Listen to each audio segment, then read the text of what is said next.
ba yung bago autograph niya? Oo, hindi ang ganda. Hindi makikita ko. Josie, ako na lang. Over. Alam mo naman, magkita tayo sa ano daw yun? Ate daw ng dokpa? Mga pakinggan na?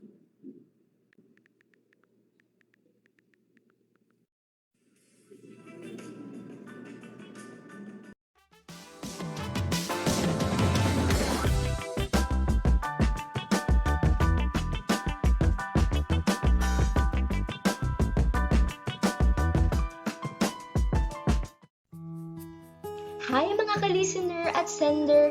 Ngayong araw ay may panibago na naman tayong bittersweet story. And the letter of the day says, Hello Ate Dudut! First of all, gusto kong batiin ang lahat ng makakakinig ng aking istorya na masasabi kong masakit, oo, pero natuto naman ako rito.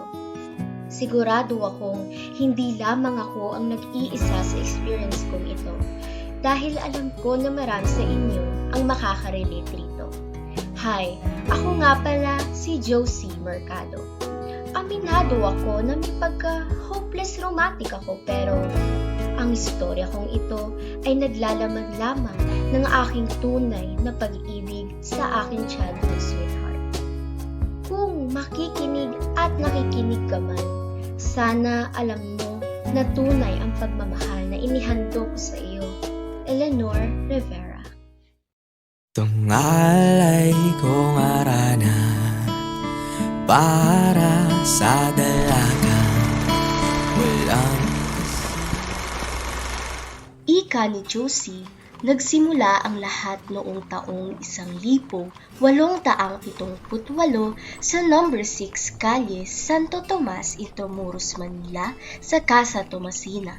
Isang boarding house na pinamumunuan ng kanyang tiyo na si Antonio Rivera.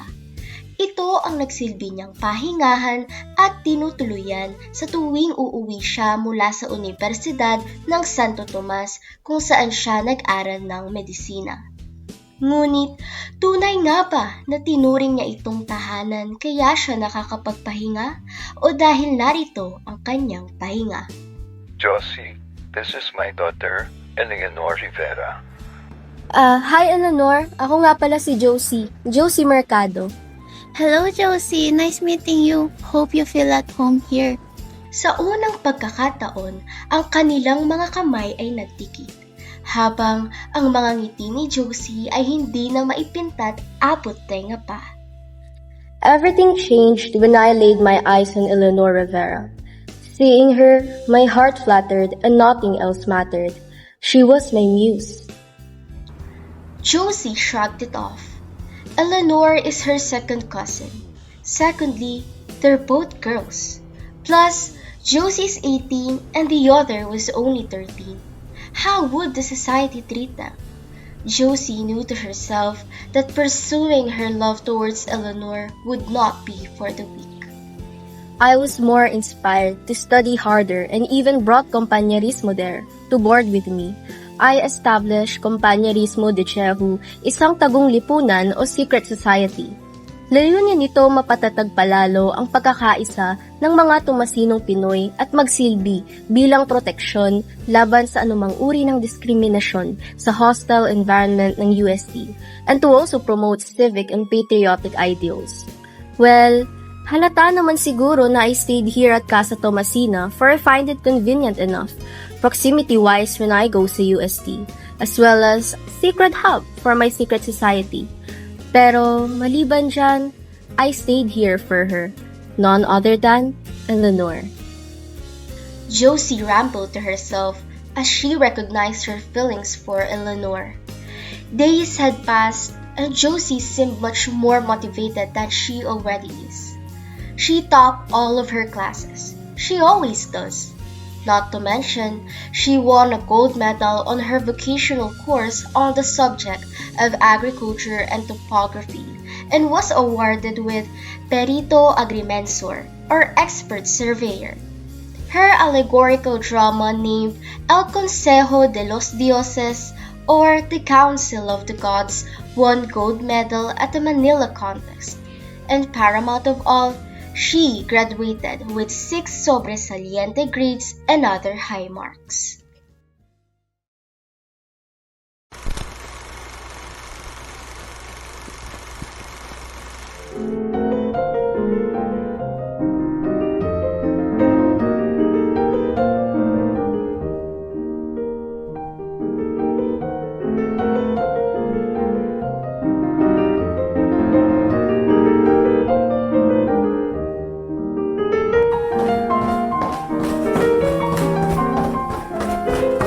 Aside from her refined manner and intellectual capability, she's also gifted with musical abilities.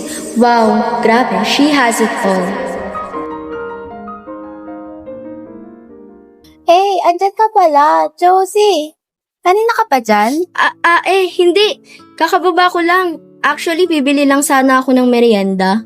We, talaga? Sakto, gutom din ako. Samahan kita? Ha? Sure ka? Malapit lang bibilhan ko. Diyan lang kay Aling Nene. Walaan ko. Pansit bibilhin mo, no? Paano mo nalaman? Madalas ko kasi mapansin na you always eat pansit. Kahit breakfast, minsan na yan kinakain mo.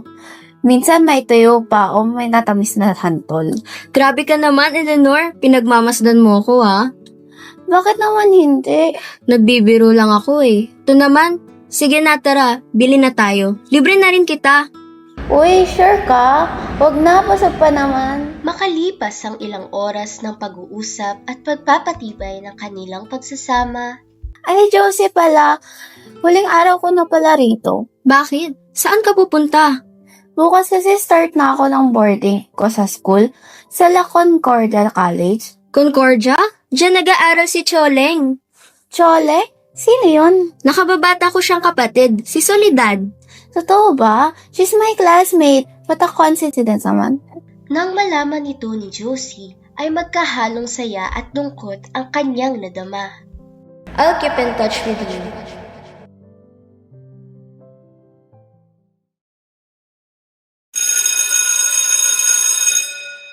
Soledad! Hello, Eleanor.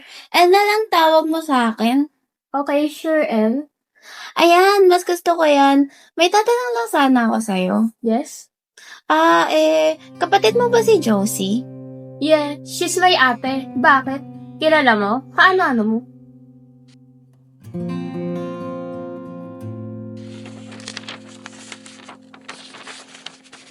Sulat ba ito ni Josie? Eleanor smiled and nodded. After a while, they fostered their association, and Soledad knew about the secret affair of her sister and her classmate, Elle. Bakit Leonor ang tawag ni Josie sa'yo? Instead of your nickname na Elle or Eleanor mismo. Josie wanted to be unique and different from the rest. She told me na gusto niya. Siya lang ang nag-iisang tumawag sa akin ng Eleanor. Ay, grabe naman. Hindi ko alam na may ganyan side pala si ate.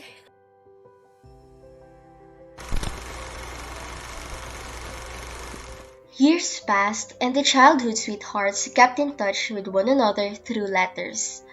There were times that Josie visited her younger sister, Soledad, and took the chance to spend some time with Eleanor as well.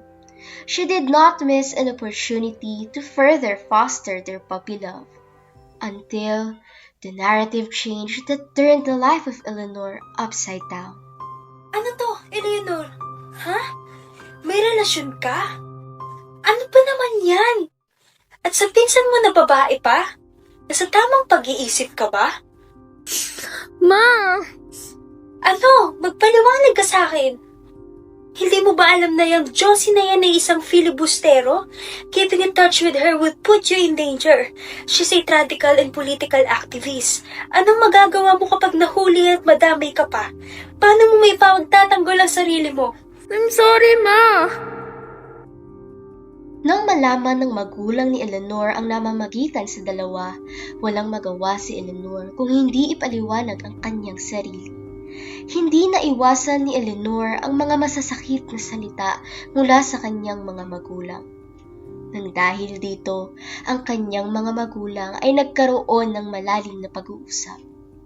Hindi tumagal ay lumapit ang kanyang ama na si Antonio Rivera kay Josie. Josie, Uncle Antonio, it's been a while po. Kamusta po? hindi ba gusto mo pumunta ng Espanya? Para tapusin ang iyong pag-aaral sa medisina? Lalo na sa larangan ng ophthalmology? Opo Uncle. Para po sana mapagaling ko si Mama. Ako na bahala sa'yo. Ako na ang magpapadala sa inyo sa Espanya. Po? Totoo po ba yan? Maraming salamat po. Walang anuman, iha. Ay, Uncle, may hiling lang po sana ako. Maaari ko po bang makita at mapuntahan si Eleanor? Magpapaalam lang ho sana ako. Hindi na kailangan. I already told her about this. She's very well aware at supportado siya sa iyo. Ganun ho ba? Nakaabot po ba ang mga mensahe ko sa kanya? Oo, naiabot na namin ito. Little did Josie know, none of her letters reached Eleanor. The mother of Eleanor had the letter intercepted and hid it from her daughter. They were not in favor of their relationship. Josie is involved in nationalist movement, and they were concerned about their daughter's welfare. The society would look down on them for having a daughter engaged in such. Matrina, it's been days. Wala pa rin siyang pinapadalang sulat. Devastated, Eleanor stood up from bed and shrugged every bubble in her mind. Nag-overthink na naman ako. Makalakad nga muna sa labas. She said to herself. Once she left the house, rumors were speculated that involved Josie's name. Saan pala ngayon si Mercado? Oo, ang alam ko sa Espanya siya pupunta eh. Hearing such words, Eleanor's eyebrows met and furrowed. She then remembered the time when they hung out for the very first time. I'll keep in touch with you. Also, years from now on, maybe 2 years after, I'm planning to go abroad, specifically Spain, to finish my medical studies there. Really? Grabe, saan sa Spain? Sa Madrid, bala ko tapusin sa Universidad de Central de Madrid. Grabe, wow! Josie! As she realized, Eleanor's heart dropped and her world collapsed. An hour had passed and she reached the departure area of Josie. Heartbroken, she saw her father bidding farewell to Josie, waving his hand. Eleanor screamed on top of her lungs. Josie! Josie was already on board the Spanish steamer SS Salvador. Her eyes widened, seeing how Eleanor's tears started rolling down her cheek. She came to her senses, discerning that Eleanor had no clue about her departure. As the steamer started to take its leave, Josie ran off towards the end of the boat, trying her best to leave the island of the Philippines with Eleanor as her last sight. She took off her hat, raised it, and waved goodbye, while Eleanor put up her handkerchief, doing the same. Kaya iyong magawa't gagawin ang lahat. Mapasayo lang ang pag-ibig na alay sa'yo. Ang awit na to ay awit ko sa'yo. Sana'y madama, magkabila man ang ating mundo. It has been 2 years already since I left the Philippines. Eleanor, it's still your name that I call out. In the late 1840, Josie started her first Spanish novel entitled No Limitangere. The novel that opened the eyes of many Filipinos against the unjust, corrupt, and abuses of the Spanish colonial rule in the Philippines. As she was thinking about an inspiration for one of the main characters in the novel named Maria Clara, Eleanor Rivera was none other than the basis.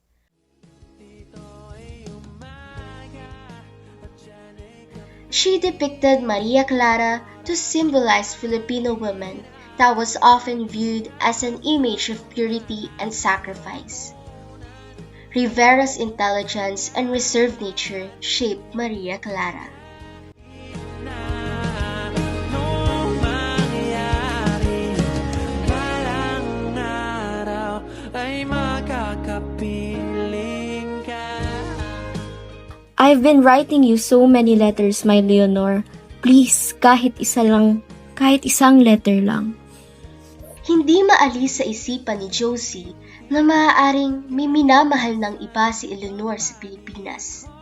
Ngunit lingid sa kanyang kaalaman. God, please, I hope Josie is safe and happy.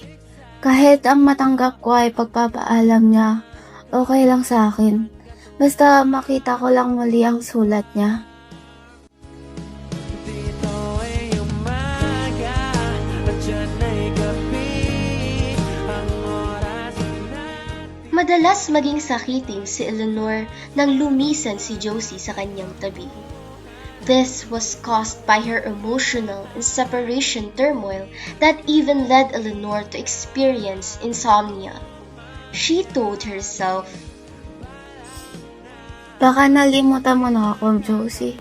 Maybe I'm not the best for you. Maybe I'm not the one. Maybe we're not meant for each other. And you had a change of heart, Josie.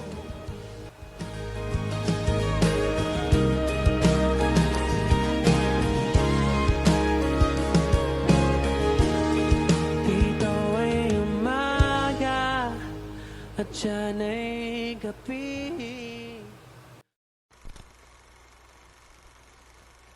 Autumn of 1890, Josie's heart was shattered by a letter she received.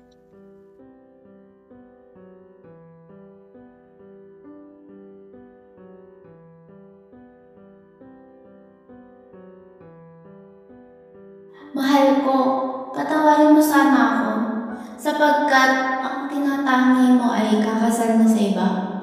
Due to familiar pressure, I second to marry Henry Charles Kipping, an Englishman.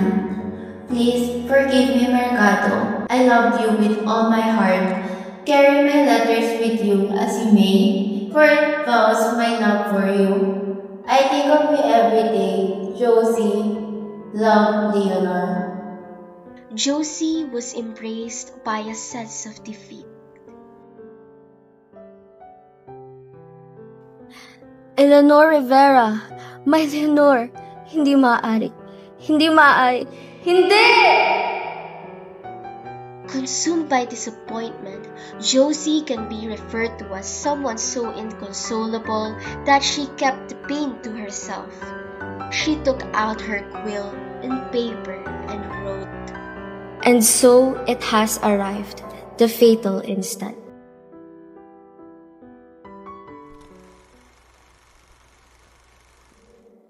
June 17, 1890, on the eve of Eleanor Rivera and Charles Kipping's wedding, an unexpected event occurred. Eleanor found out about the hidden letters of Josie seized by her mother. Hurt and heartbroken, Eleanor tore up Josie's letters and burned them to ashes, convinced by her mother that Mercado doesn't care about her anymore.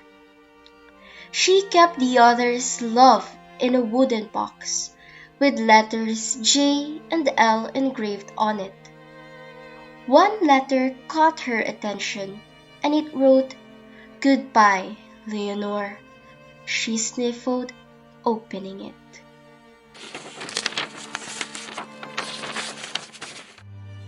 Goodbye, Leonor.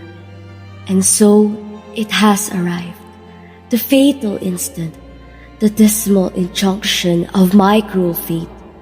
So it has come at last, the moment, the date, when I must separate myself from you. Goodbye, Leonor, goodbye. I take my leave, leaving behind with you my lover's heart. Goodbye, Leonor. From here, I now depart. Oh, melancholy absence! Ah, what pain! Heart-wounded Eleanor shrieked and slowly picked up some of the letters she had torn and sewed some of it in her wedding dress's hemline. Ever since, she vowed to never play the piano again. Josie! Josie, my beloved Josie!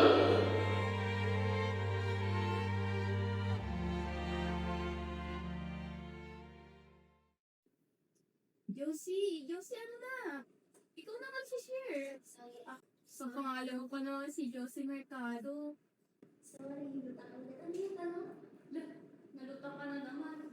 Di mo na kayo gawin na yung bago episode na nito. Yung goodbye ni Lord? Oh, bakit na natin na ginawa yun ni Josie? Naisip mo na yung goodbye, di ba? For me, I think Josie Mercado wrote that because she might have uncertainty about the future. While she was leaving the Philippines para mag-aral sa Spain, I think dun pumasok sa isip niya na baka walang kasiguraduhan kung bumalik pa siya dito. Or baka wala na siyang balikan pa.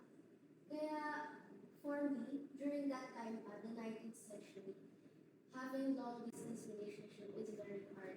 Kahit ngayon naman mahirap, pero dati, exchange of letters lang, hindi mo pa alam kailan dadating. So I think Josie Mercado wrote goodbye to her because of her uncertainty about the future.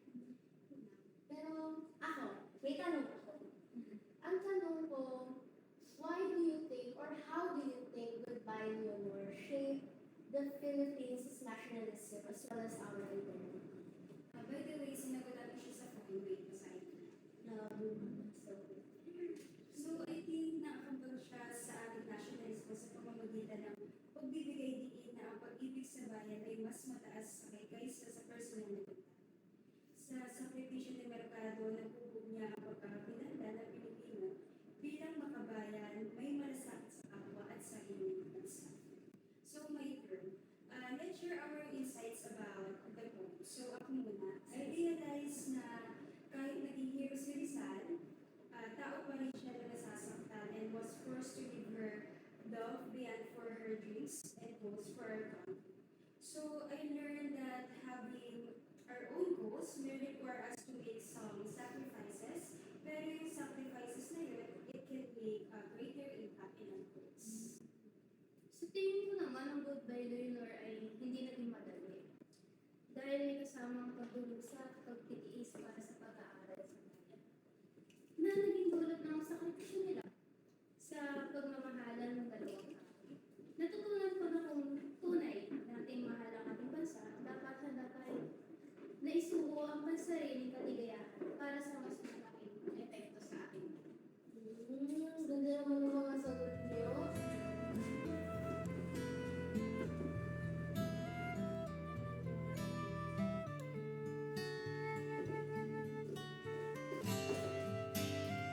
Eleanor.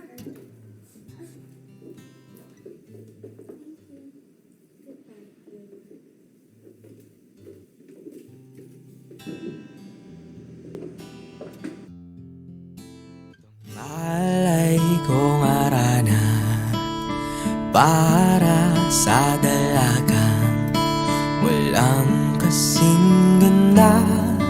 Amoy rosas ang alin mo ayak kung nanaisin lang. Tadhanang mapanlin lang di hahayaan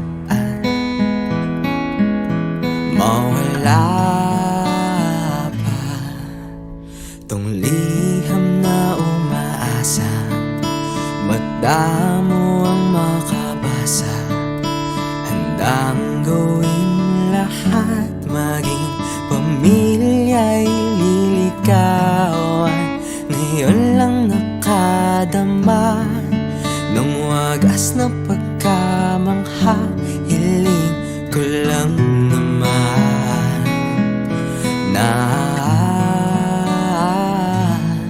tayo na sanang dalawa, siyang huli at ang umpisa. Papatunayang ang unang pag-ibig ay di mawawala.